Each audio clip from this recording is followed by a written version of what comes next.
Burhan Wani's legacy continues to inspire the struggle and sacrifices of millions of Kashmiris. There can be no compact with terrorism. Cross-border terrorism against India will inevitably invite consequences. Their heart-wrenching stories remind us that behind every statistic lies a human life.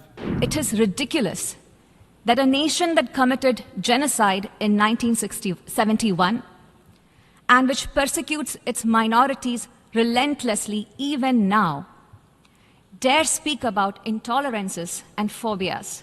The world can see for itself what Pakistan really is. Burhan Wani's legacy continues to inspire the struggle and sacrifices of millions of Kashmiris.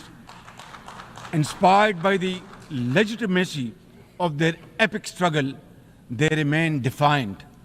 Their heart-wrenching stories remind us that behind every statistic lies a human life, a dream deferred, and a hope shattered.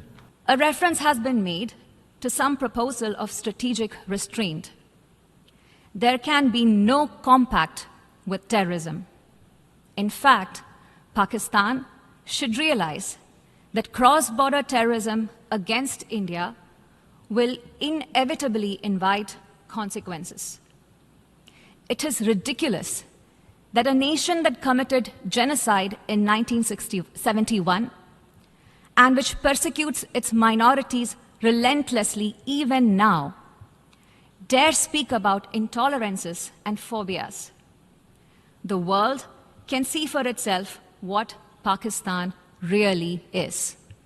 Mr. President, we are talking about a nation that for long hosted Osama bin Laden, a country whose fingerprints are on so many terrorist incidents across the world, whose policies attract the dregs of many societies to make it their home.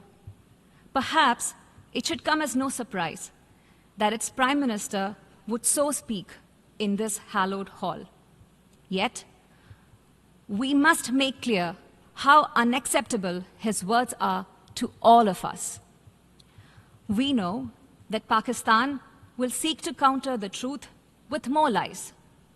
Repetition will change nothing. Our stand is clear and needs no reiteration. Thank you, Mr. President.